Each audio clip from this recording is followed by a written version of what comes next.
Watt a couple of weeks ago said he didn't know about his future in Houston. I said he's a perfect Packer. And the story this morning, second best Las Vegas odds, the Green Bay Packers to land J.J. Watt. He's from Wisconsin. He's got his money. He's a first ballot lock Hall of Famer. Question is, J.J., do you want to win games? This is where you should go. He's got a Packer personality. It's a perfect fit. The Packers only really pay big boy money to Aaron Rodgers and David Bakhtiari. And from what I read this morning, they are restructuring or have restructured Bakhtiari's contract. So there's a place to get him in. We felt this was the landing spot. And what do you know, a week later, that's the reports. Where Colin was wrong. Bruce Arians won a Super Bowl, and I said I thought he had a very so-so regular season with Brady. I thought they stuck to that pass over-the-top offense too long, and I also said I felt in the playoffs he was the coach on the hot seat. It was just a year in which I didn't feel he had it all buttoned up, but I'll give him a lot of credit.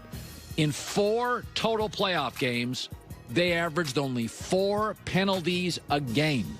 And some of the biggest mistakes, like Brady interceptions at Lambeau, are things he could not control. I thought they outcoached Kansas City in the Super Bowl. I thought it was a win not just for personnel in the front office and Brady, but a win for coaching, and Bruce Arians deserves that credit.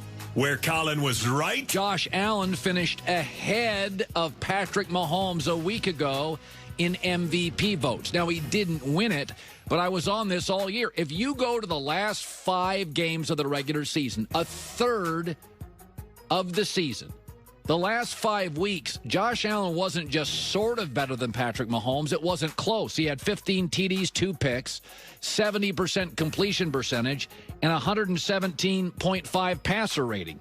He was a dominant quarterback over the last 5 weeks of the regular season, and Mahomes, frankly, struggled down the stretch often.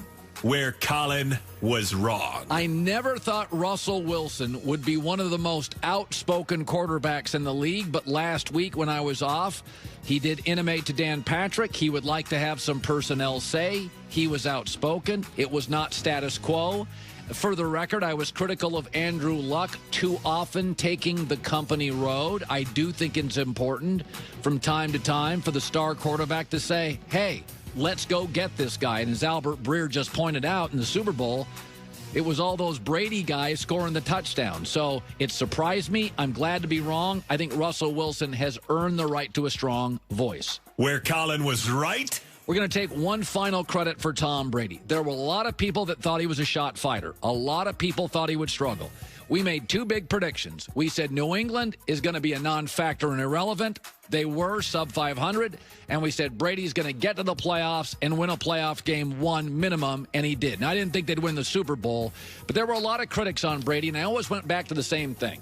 When I watched him throw the football, I still think he has a top 7, 8 arm in the NFL. In fact, I think he has one of the better bad weather arms. It's his torque, it's his hips.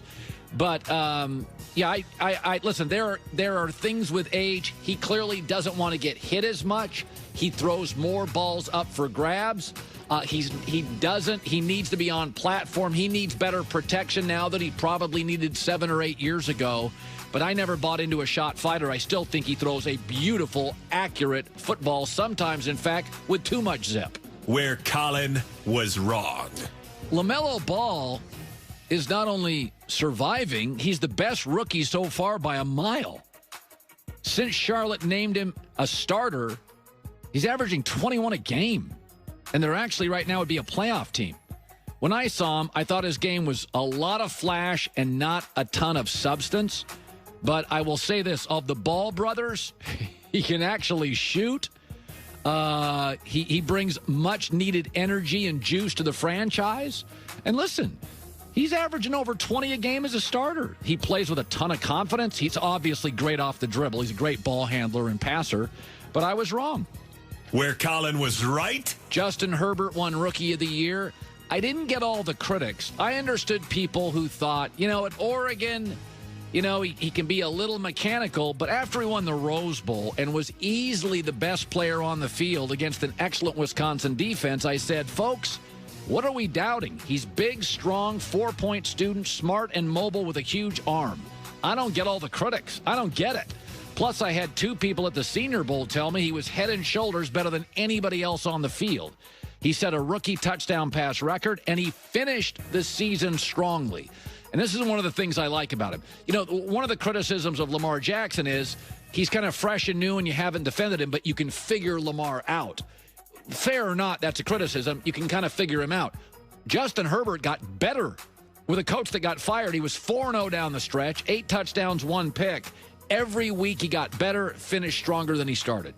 Where Colin was wrong. New rule, I hate backward hats, but apparently now you're allowed to wear one if you win your 7th Lombardi trophy. Listen, I think it's the worst look for a professional athlete. It really looks like a frat boy, but Brady wore it. Now, if, in fairness, Brady was a couple of beers in and appeared to be drunk, so his judgment was completely lapsed. This was not a great moment of judgment and clarity for Tom Brady. But new rule, if you win a 7th Lombardi trophy, I'm not going to call you out. Where Colin was right? You know who suddenly is red hot in the NBA? Let me think. Oh, the team Chris Paul is on.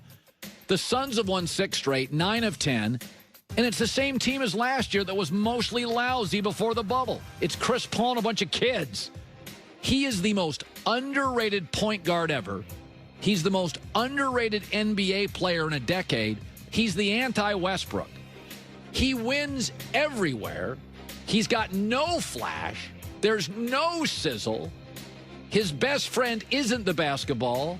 He actually communicates at a level that's about as high as NBA stars do. He holds people accountable, but for some reason, because he shoots too many mid-range jumper and he's not flashy, there's something about Chris Paul that just people can't get their arms around. We like our point guards to be magic and flashy, but he and John Stockton win games, make everybody better, and it's amazing. Remember, Oklahoma City was tanking. He got them to the playoffs. Phoenix has been lousy for 8 years with all these same guys. Now suddenly they've won 9 of 10 in the West. Chris Paul. I don't care if you buy his shoes or not. This guy is what point guard should be. Tough, verbal, intense, elevates others, and shoots a great mid-range jumper. Where Colin was right? Been saying this now for 3 years. Trevor Bauer chose the Dodgers over a New York team. Matt Stafford said, give me Los Angeles over the Patriots. Something is happening in sports over the last 3 years where players are choosing this high-taxed maven, this high-taxed zip code, Los Angeles County, and they're choosing it over winning franchise in other big cities.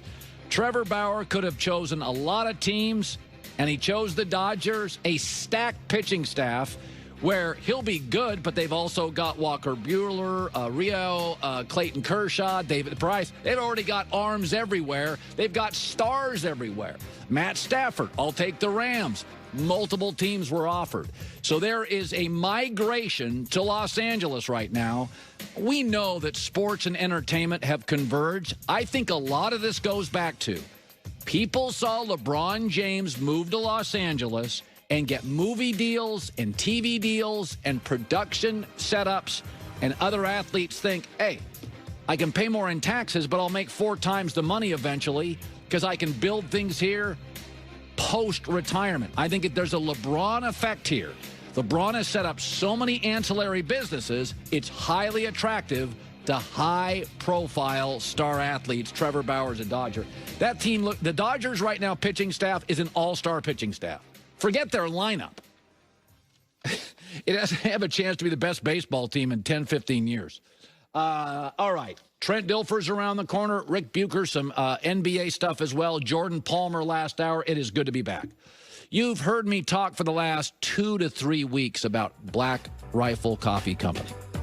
Veteran-owned, supporting law enforcement, first responders, and veteran causes.